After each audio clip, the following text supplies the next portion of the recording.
We have details from this week's Housing Committee, plus we chat with Police Chief Paul McDonald on this episode of Barnstable Today. It's Tuesday, July 19th, 2016. I'm Sarah Mannell.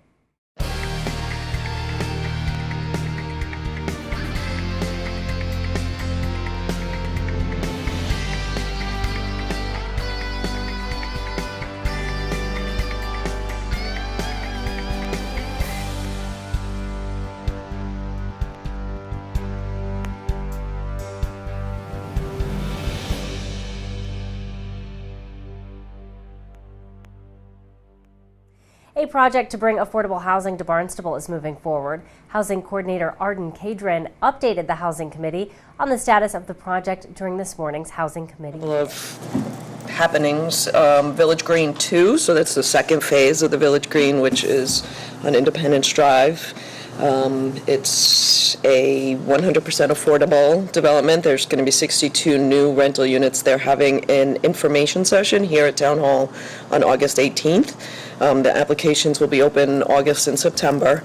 So start to look for that advertisement. Anybody who's interested, it'll be in the newspaper. We'll have applications here, and the management company will have applications. But if you want to get more information about that process, it'll be here on August 18th. 62. That's got to be more affordable units than we've had in 5 years, 10 years. Oh, absolutely. Well, the two together, 100. The two projects together, the two phases together are more than we've had in a very long time. Cadron also updated the committee on a housing development in Katuitt that contains some affordable homes. Katuitt Meadows is another affordable development that is a home ownership development. This has been going on for a number of years, and now they have 3 more affordable home ownership units. So they're built phased with the market. So for a certain number of market, when they build a certain number of market, then they have to do the affordable. So they have 3 more coming up, and there's going to be an information session here on that project on August 11th at 5:30 here at Town Hall. So that's for home ownership units for Katuitt Meadows. To learn more about these projects, you can visit townofbarnstable.us. And now let's find out what's happening at the Barnstable Police Department. Channel 18's Sarah Colvin talks with Chief of Police Paul McDonald. Not a terribly busy week, but a lot of little things that kept the police department busy. Let's talk a little bit. Let's start first in Osterville. Of course, this weekend was Osterville Village Days. I actually went to Osterville this weekend. It was a really great little celebration for that village.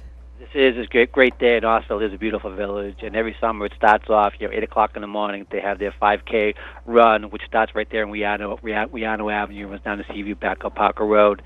And then 1 o'clock in the afternoon, well, of course, they have ongoing things for the kids and their families all day long, and then they have the parade that kicks off at 1 o'clock. They start with the antique car shows, and then they have the parade. And it's a great event for everyone in Osterville, and it's just one of those days where people in Osterville, the residents out there, just go out there just to appreciate their little village out there, and it certainly is a beautiful spot. Absolutely, and so certainly police are there to keep the crowds under control as well as do some road closures during that parade. Right, that whole downtown area down on Main Street, West Bay Road, that's all shut down, and we reroute the traffic up to Tower Hill Road, and then we have to reroute everybody down through Seaview Avenue and out into Oyster Harbor. So it's about a 10-man detail, but we're in there for like 3 hours, 3.5 hours, and then we're out of there. So and they appreciate it. So it's just one of those things that we do all the time, and it's all part of the budget. Absolutely. So, Chief, certainly we were hearing reports of, I believe that was yesterday, there was a fire in a duplex on Miramar Road. On Miramar Road yesterday, just after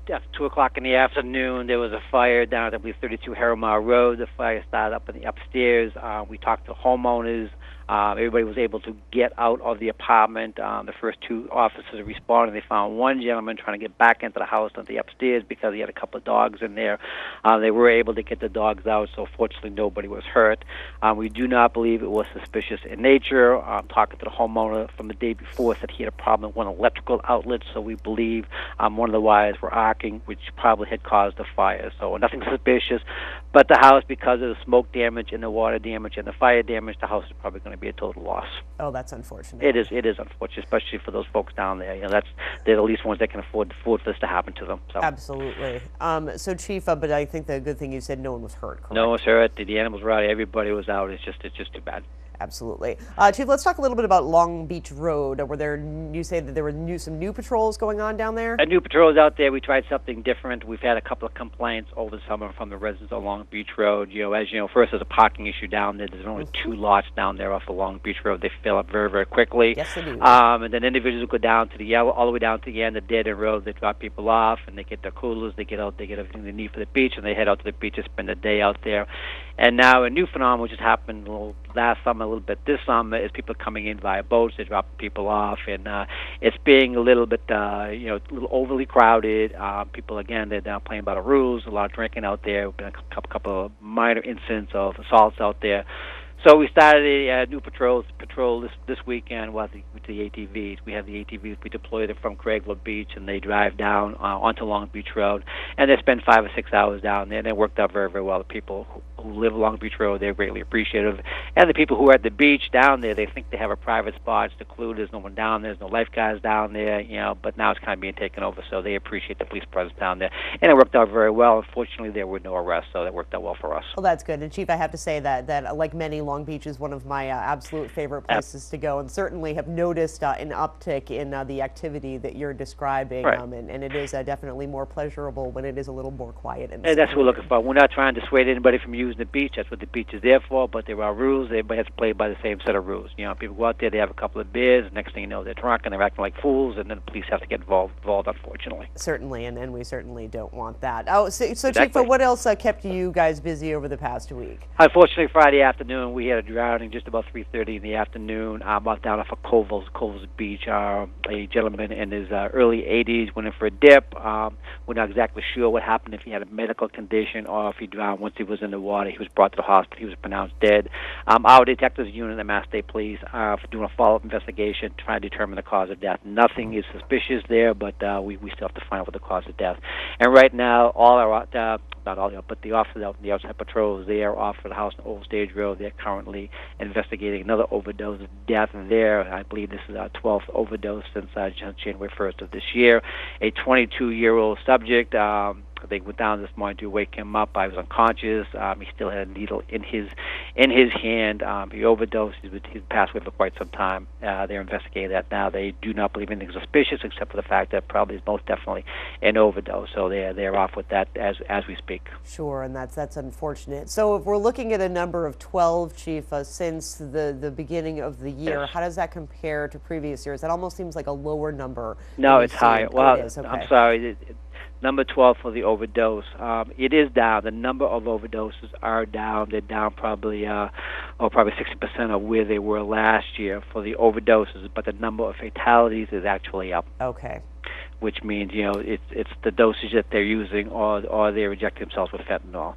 And the problem is, once we go down there, the first thing the detectives do is they try to pick up any evidence, and usually there's not enough to send out to be analyzed, and that's another issue that we're having. Absolutely. So again, still obviously continuing to be a big issue facing. Absolutely. Indeed. Well, Chief, anything else interesting, exciting? And the last thing we did Saturday afternoon, we rounded up the pig. The pig was escaped for an entire week. He escaped from a home on Skunk Deck Road, and Charlie Lewis, the animal control officer, finally tracked him down to the area of Shoeflawn Hill Road and Richardson Road and Great Marsh Road. And with the help of a police officer and one of the owners of the pig, they were able to corral him and get him home. So he's finally home safe and sound. Absolutely. And he was wandering around for quite some time, hanging out in Centerville. He certainly was. He covered a lot of distance. The people were very nice to him. They fed him. He probably gained 10 pounds while he was out and about. Well, now he's back home and safe, and that's good news. It is. Not something that you do every day in Barnstable Police Department. Something different every day. We'll be sure to tune in to our hour-long news program, Barnstable This Morning, weekdays at 8 a.m. On tomorrow's show, we will chat with Register of Deeds Jack Mead. We'll talk with Director of Senior Services Madeline Noonan. Plus, we'll have all the news and information you need. For Barnstable Today, I'm Sarah Mannell.